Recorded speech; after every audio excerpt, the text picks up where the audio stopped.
O, ito po yung sunod. O, patungkol ito kay Donini. Ito si Donini naman.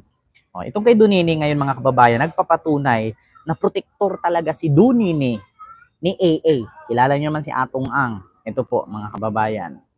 Sabi ko, Atong, ikaw ang number one ng gambler dito sa Davao. Hawak mo lahat, huwag tayo magbulat. Pumunta ka doon sa PCUSO, pintuin mo yung lahat ng illegal at tulungan mo ang gobyerno. That was the only reason why I called for Atong Ang. Sabi ko, Atong, ikaw ang number one ng gambler dito sa Davao. Hawak mo lahat, huwag tayo magbulat. Diba? Number one gambler si Atong sa Davao. Hawak daw lahat ni Digong. Sabi pa nga niya, pumunta ka sa PCSO. Inutusan niya, Pumunta ka doon sa PCSO. Pintuin mo yung lahat ng illegal at tulungan mo ang gobyerno. Pumunta ka doon sa PCSO. Pahintuin mo lahat ng illegal at tumulong ka sa gobyerno. So, ibig sabihin, ka-vibes nga sila. Protector nga ang lolo ninyo kay AA. Pati si Hanilit meron din natanggap. Yun, according doon kay Senator Trillanes, meron daw. Sila daw halos lahat.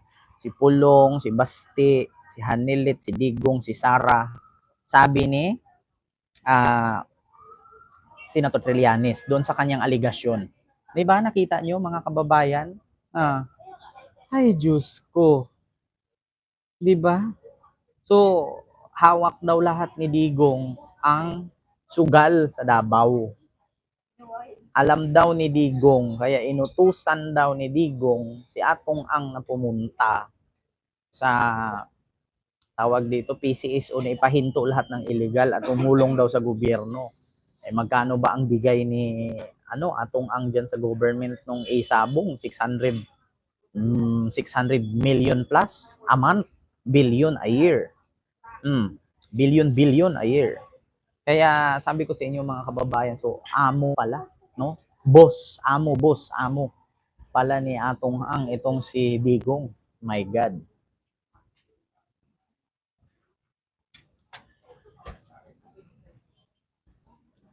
Ano sabi ni Lucky Bunny? Kuya, tumaas ang presyo ng ticket sa PCSO, ninakaw pala nila kasama yung babaeng pulis. Hindi ko po alam yan, di man ako sugarol, hindi man ako nagtataya. Tama naman ginawa ni Atong, ang pinahinto illegal sugal, ginawang legal. Kaya nga, illegal naman talaga lahat ng sugal, dapat i-gambling yan eh. Ginawang legal. Ginawang legal. Kaya, gambler, ilagay niya noon, PCSO, parang malaking mali yan. Sabi ni Sir Mario Bulones, pera galing sa masama, mabilis maubos yan, nag-uumpisa na nga, nagagamit na nila, bilis din. Ayan, Ma'am Rosana Di Manuel, maraming salamat sa iyong 8 Hong Kong dollar super sticker, thank you so much. Diba? Kaya nga, sabi ko sa inyo mga kababayan, Sir Jesus Beltran Jr., may love shout out. Kaya sabi ko sa inyo, grabe, sa totoo lang, sasalita dito si ito ipinakita ni Duterte na siya ang amo at protektor ni Atong. Gambling consultant Atong Ang, Duterte crony like bilyar, pumaldo siya dahil kay Digong. Ay, Diyos mio, Marimar. Ayan, no? Ayan po yan. Di ko kung anong network yan, pero lumabas lang siya dito kay Noto Marcos Forever. Ayan, Noto Marcos Forever na page. Tapos basahin natin yung mga komento dito, mga kababayan. Ito na. Nakalagay na dito mga kababayan. Ayan na nga Lumabas na nga si Pakidungan kasama na si lawyer. Ayan si Pakidungan, kinanta na niya yung mga pulis. Naku, 12 kapulis yan. Matumatanggap daw ng Ito whistleblowers file complaint versus 12 cops allegedly linked to missing sa Bungero. Ipapasarado na niya PCSO. Sugal din yan. Ipasara. Di ba? Money is the root of all evil. Napolcom chair yan. Hindi niya lawyer. Napolcom chair ba to? Akala ko ito yung lawyer niya kasi nagsasalita to eh. O, akala ko ito yung tumatay yung lawyer niya eh. Pertolete or Pertolite ba yan pagbasa? May galab shoutout po dyan. Golden Dust, hello po. Nako, akala ko kasi lawyer kasi nga naka ano eh, naka formal eh. Napulkom pala to, sorry. Hindi kasi sikat. Dapat sinapulkom, yayaw din eh. Diba? Para makilala din ng tao. Hindi kasi mabuka. Kung mabuka lang to eh. Di ba? Kung pareho lang to kay Boying, kung mabuka lang to pareho kay Boying, makilala to kaya hindi ko kilala. Napulkom pala. Kala ko lawyer niya.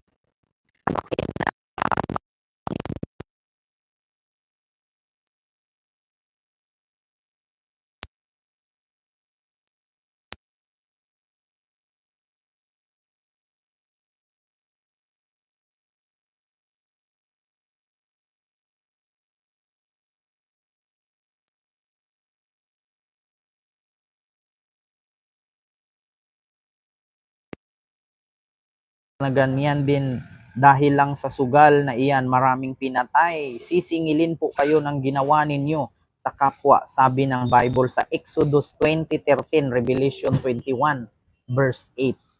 Yeah, nakamute ba ako? Wala ba akong sound? Hindi Wala ba akong sound?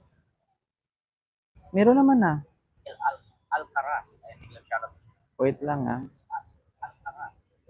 Meron. Kanina. Baka nakatagilid lang. Oo. Baka nakatagilid lang yun, mga kababayan. Oo, di ba? Kaya sabi ko sa inyo, mga kababayan, sa ngayon kasi, lahat ng nangyayaring kababalaghan dito sa ating bansa ay lahat po dito punot dulo si Digong. Kaya lahat dito punot dulo si Digong, mga kababayan. Sa lahat ng nangyari dito sa ating bansa, punot dulo dito si Donini. Kaya bakit? Isipin ninyo, yung sa Pogo, siya rin, ginawa niyang legal ang Pogo kasi nagbibigay ng 2 billion a month. Ito namang isabong na alam niya na may mga nawawalang sa bungero, may mga namamatay na sa bungero, ginawa niya pa rin, hindi niya pinahinto. Diba? Bakit? Kasi nagbibigay daw ito ng 600 million a month. Diba? Sabi ko sa inyo, mga kababayan. Ganyan. Diba? Okay lang. Kung ako siguro ngayon, mga kababayan, negosyante, bilyonaryo ako, no? Okay lang siguro ako pumatay ng pumatay. Kasi bakit? Nagbibigay naman ako sa gobyerno ng billion or million eh. Ganon kay Digong, okay lang pumatay, at least nagbayad ka ng milyon. Nagbayad ka ng milyon. Di ba? May nababusis ko, malakas Di ba? Malakas boses ko, Lakasan nyo po yung volume ninyo. Rinig naman